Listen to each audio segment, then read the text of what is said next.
So what's good, everyone, and welcome to the very first episode of the Backlog, where I try to do what every gamer says they're gonna do at some point and actually try to play every game on my backlog.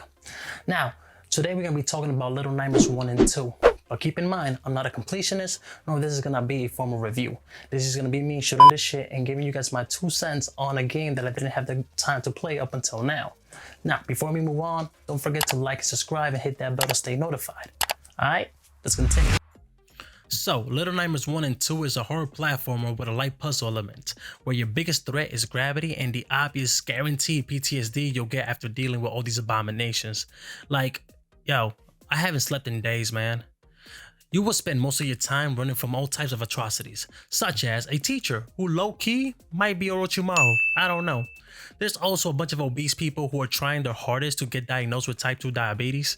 And you got this IG model who, she hates her own reflection. And now that I say that out loud, I definitely can relate. And there's just so many more. And even though the gameplay may seem simplistic and the puzzles are not very challenging at all, the level design and horrors you will encounter will definitely keep you on your toes, your undies on a constant state of fear, and you will become a steady cash flow for your therapist after playing this game.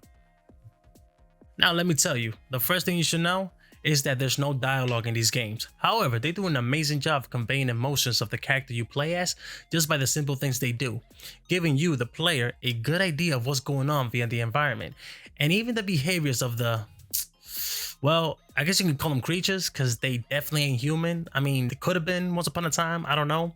Okay, look, moving on.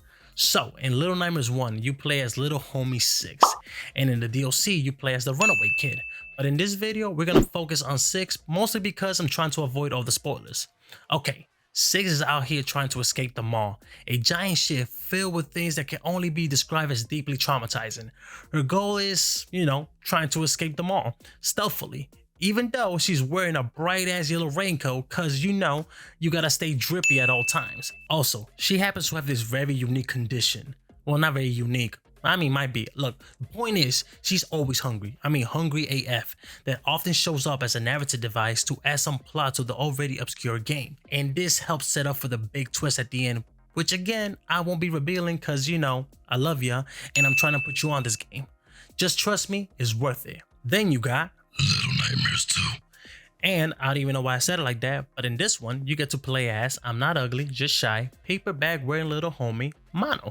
Instead of being stuck in one location, you get to explore other terrifying locales, such as a school that is in no way an allegory to the American school system. Also, you get to visit a hospital, which again, let's be clear, not to be compared to the immaculate American health system. You also save a mysterious girl, and as you play the game, you both develop this deep and strong bond of love and teamwork that will in no way make you develop any type of trust issues. This sequel also doubles down on the plot twist, and if I'm being honest, just the environment alone tells a way better story than most AAA titles out there. Alright guys, I'm gonna be extra real for a bit. I honestly was not expecting this series to be as good as it is. It got me out here playing the mobile game, which is called Very Little Nightmares, because at least Hershey Studios are consistent with their naming conventions. There's also a comic book series, and even the first game's DLC was so worth it. It added new elements to the game that both enriched the lore and further traumatized my already fragile mind.